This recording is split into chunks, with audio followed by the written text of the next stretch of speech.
trong góc tối con đang làng lối, suy tư cho đời con bao nhiêu là tội lỗi. Cuộc đời con đây chẳng sống theo ý Chúa, cứ sống theo đường riêng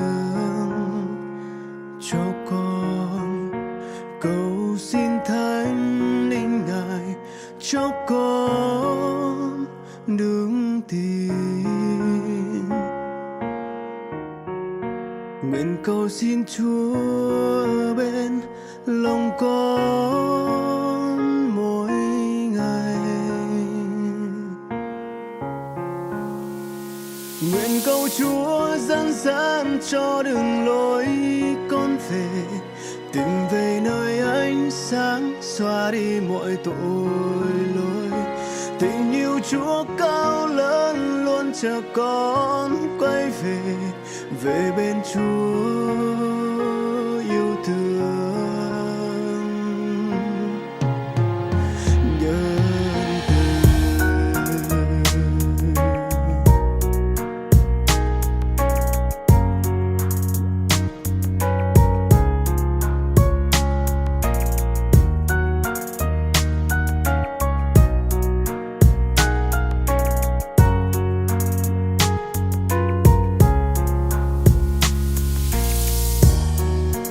từ trong góc tối con đang làng lối, suy tư cho đời con bao nhiêu là tội lỗi. Cuộc đời con đây chẳng sống theo ý Chúa, cứ sống theo đường riêng cho con. Cầu xin Thánh Linh Ngài cho con đứng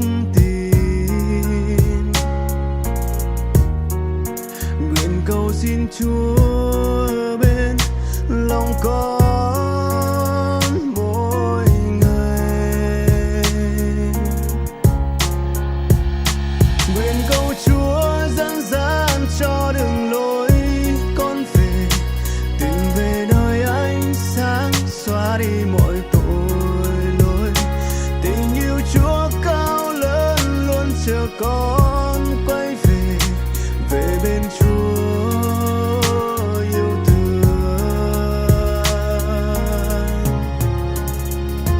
Nguyện cầu Chúa dẫn dắt cho đường lối con về, tìm về nơi ánh sáng xóa đi mọi tội lỗi. Tình yêu Chúa cao lớn luôn chờ con quay về, về bên Chúa yêu thương. Nguyện cầu Chúa dẫn dắt cho đường lối con về, tìm về nơi ánh sáng xóa đi mọi tội lỗi. Tình yêu Chúa cao lớn luôn chờ con quay về, về bên Chúa yêu thương nhân từ.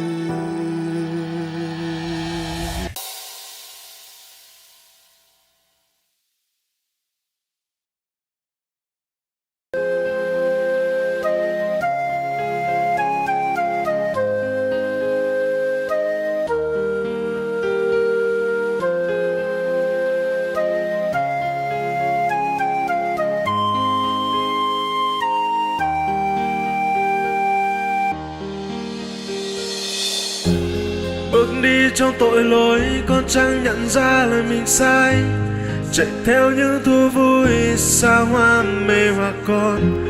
Thời gian cứ thế trôi, con cứ đi sâu vào tội lỗi, con vẫn cứ mải mê sống theo ý mình. Con dần xa rời Chúa, con dần xa nhà Ngài, mãi chìm sâu vào tội lỗi trần gian. Đôi chân con mệt rồi, xin Ngài dìu dắt bước chân con về với Ngài. Xin tha thứ những lỗi lầm cho con, xin cho con được quay về với Chúa. Xin Chúa hãy thay đổi cuộc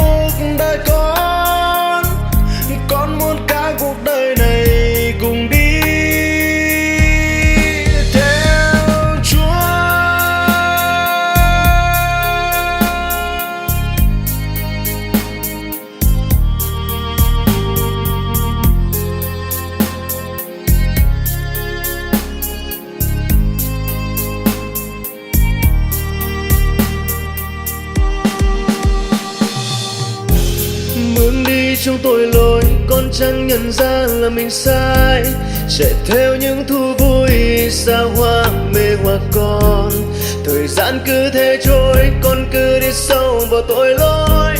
Con vẫn cứ mải mê sống theo ý mình. Con dần xa rời Chúa, con dần xa nhà Ngài, mãi chìm sâu vào tội lỗi trần gian.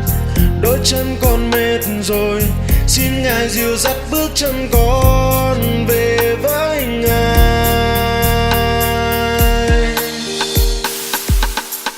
Xin tha thứ những lỗi lầm cho con, xin cho con được quay về với Chúa.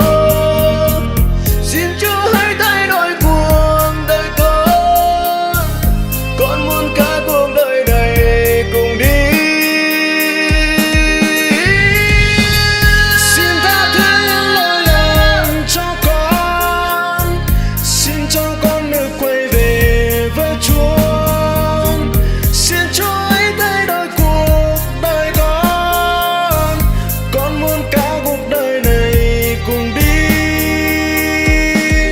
theo Chúa. Xin tha thứ những lỗi lầm cho con, xin cho con được quay về với Chúa. Xin Chúa hãy thay đổi cuộc đời con muốn cả cuộc đời này cùng đi theo Chúa.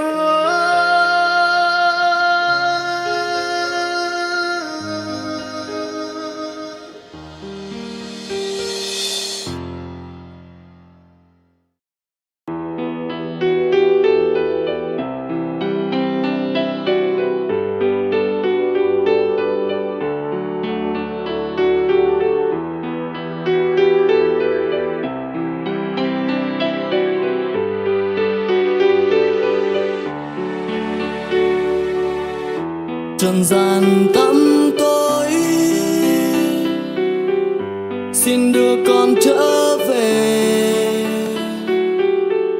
Dòng đời cứ cuốn lấy thân con, xa vào tội lỗi. Bóng tối vây quanh con, che lấp đi ánh sáng đường con đi. Xin thần linh Ngài cho con thêm đức tin, Chúa ơi. Vì tôi con, Ngài đã gánh bao nhiêu nhục hình đau đớn. Vì yêu con, Ngài chịu chết trên thập tự. Vì tôi lỗi, Ngài có tha, dòng huyết máu Chúa tuôn tràn. Vì tôi con chịu đau đớn, Ngài gánh hết bao nhiêu nhục hình. Vì tôi lỗi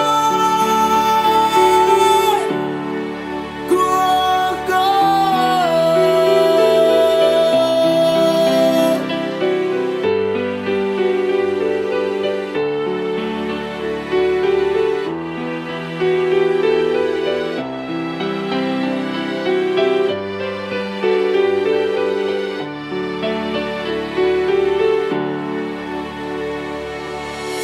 Trần gian tăm tối, xin đưa con trở về. Dòng đời cứ cuốn lấy thân con, xa vào tội lỗi. Bóng tối vây quanh con, che lấp đi ánh sáng đường con đi. Xin thần linh Ngài cho con thêm đức tin,